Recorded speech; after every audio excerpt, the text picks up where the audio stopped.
صبحونه من همیشه نوتلا میخوردم با نون تست سفید. خب بعد میرفتم سری، بعدش خوابم میگرفت، میخوابیدم، اصلا حوصله هیچی رو نداشتم. گفتم بابا من که صبحونه خوردم، قهوه هم خوردم، چرا فایده نداره. خلاصه بریم سراغ این که چه راهی رو واسه خودم امتحان کردم و دوستم هم بهش این راهو گفتم و اونم امتحان کرد و در کمال تعجب گفتم بهتون بچه‌ها اونم روش تاثیر گذاشت. راهی که من امتحان کردم بچه‌ها این بودش که چون دیدم چالش رو من کار نمی‌کنه، با خودم نشستم حرف زدم. گفتم ببین، ببخشید بچه‌ها اگه صدا میاد، همسایه بغلم خیلی خیلی خیلی پر سر صداست، صدای بارونم داره میاد دیگه، عذر میخوام.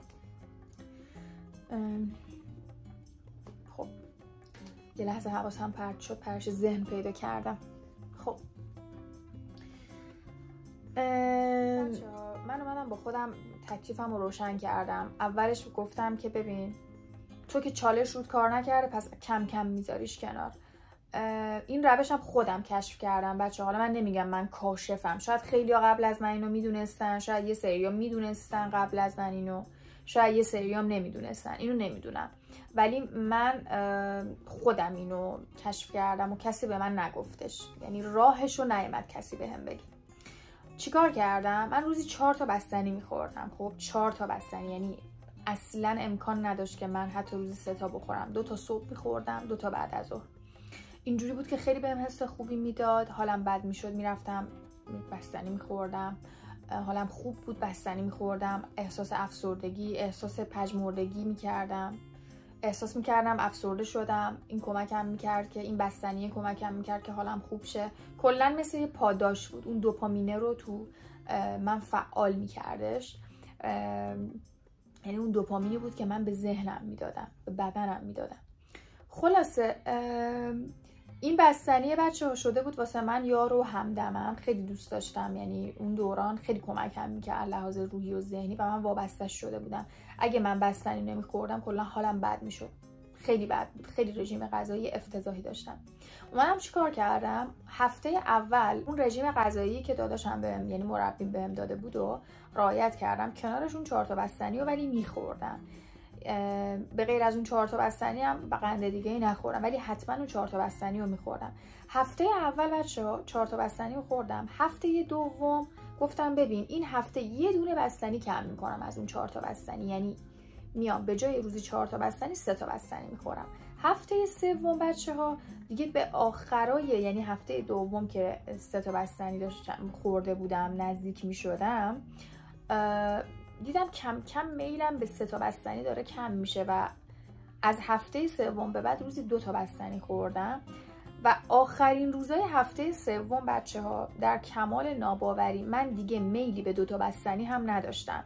یعنی از هفته 4م شروع کردم به روزی 1 دونه بستنی خوردن و آخرین روزای هفته 4م، یعنی از روز چهارشنبه تا جمعهش، تو اون 3 روز آخر من اصلا دیگه حتی میلی به 1 دونه بستنی هم نداشتم و هفته 5م اصلا دیگه هوس بستنی نکردم. یعنی بستنیای من توی فریزر مونده بود و من اصلا میلی نداشتم که برم بستنی بخورم بچه‌ها، هوس نداشتم.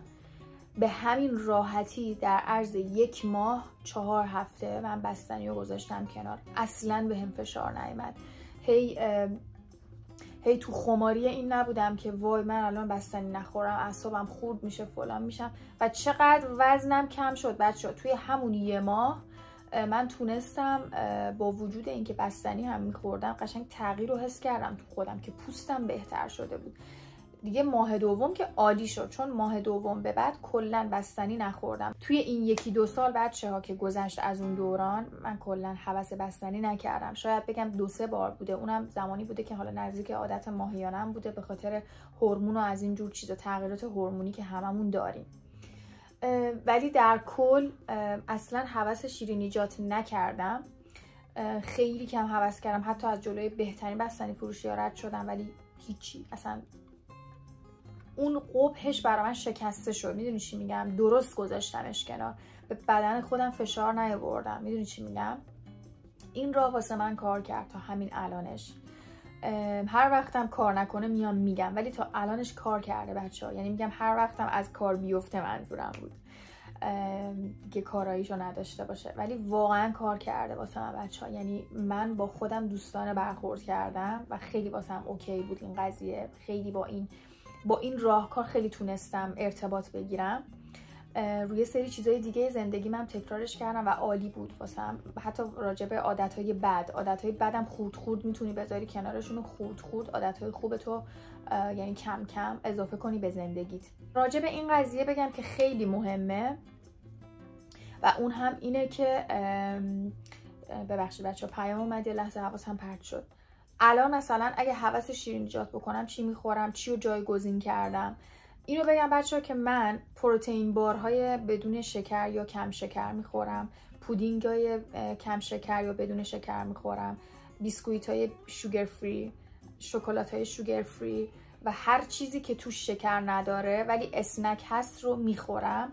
اگه مثلا شیرینی دلم بخواد، با این کارم هم اون آتش بدنم گرفته میشه که آتشی هم به اون صورت واقعا نداشتم و هم اینکه پروتئین به بدنم میرسه. من اومدم پروتئین رو جایگزین شکر کردم بچه‌ها، اسنک های پروتئینی و این خیلی به من کمک کرد که کیستام از بین رفت، اضافه وزنم از بین رفت، جوشای بدنم از بین رفت، گرسنگی همیشگیم از بین رفت، خیلی بدنم رو فرم اومد، خیلی اوکی شدم، حتی خوابم هم تنظیم شد، افسردگی تقریبا 80 الی 90% رفت و کلا به نظر من اگر میخواین سالم زندگی بکنید از شکر و شیرینیجات و هر چیزی که به بدنتون سم وارد میکنه دوری کنید. حتی زیاده روی کردن تو خوردن مثلا همین چیزای شوگر فری هم خوب نیست، باید حد اندازه داشته باشه. ولی باز هم اگر زیاده روی بشه تو خوردن اینها خیلی بهتر از اینه که شما برین روزی 2 تا حتی بستنی بخورین به نظر من، چون اون شکر و شیرینی و اون موادی که تو اون بستنی زدن خیلی افتضاحه بچه‌ها، به خصوص واسه ما خانومایی که کیست داریم. خلاصه من تو طول روزم اگر بخوام اسنک بخورم یا چیز شیرین بخورم از همین خوراکیایی که براتون نام بردم استفاده میکنم. پروتئین شیک دارم، پروتئین شیکامو بعد از ورزش میخورم. اینها باعث میشه که انرژی داشته باشم، چون پروتئین باعث میشه که شما مدت زمان زیادی و سیر باشی و انرژی روزانه برای انجام کاراتو داشته باشی و بدنت هم کالری بیشتری میسوزونه در نتیجه اینکه پروتئین رو و بدنت هم کالری بیشتری میسوزونه حین انجام هضم اون پروتئین ها، چون پروتئین دیر هضم هستش. بعد سبزیجات هم به اندازه کافی بخورین بچه‌ها، چون فیبر خیلی لازمه برای ماهایی که چون فیبر خیلی لازمه به نظر من برای بدنمون. خلاصه این از رژیم من بود، یعنی میگم رژیم ترک کردن قند و اینها بود. راجع به رژیم غذایی من تو ویدیوهای بعدی میگم، نمیام به کسی نسخه بدم بچه‌ها، اینا فقط تجربیات منه، چون به نظر من ماها تو جایگاهی نیستیم که بخوایم و بیایم نسخه بپیچیم واسه همه. اینا فقط تجربیات منه، هر کسی که دوست داره میتونه بیاد امتحان کنه، شاید برای اون تاثیر مثبت داشته باشه.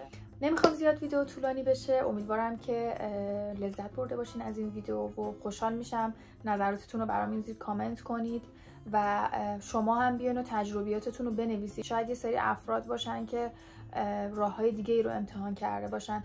خیلی خوبه بچه‌ها بیایم و اطلاعاتمون رو در اختیار همدیگه بذاریم، با هم حرف بزنیم راجع به اینجور چیزا. به نظر من خیلی کمک میکنیم به همدیگه اگه بتونیم اطلاعات مفید و اون چیزهایی که به دردمون میخوره رو در اختیار هم بذاریم. خیلی دوستتون دارم، شب و روز خوبی داشته باشین. تا ویدیوهای بعدی، خدا نگهدار. فعلا.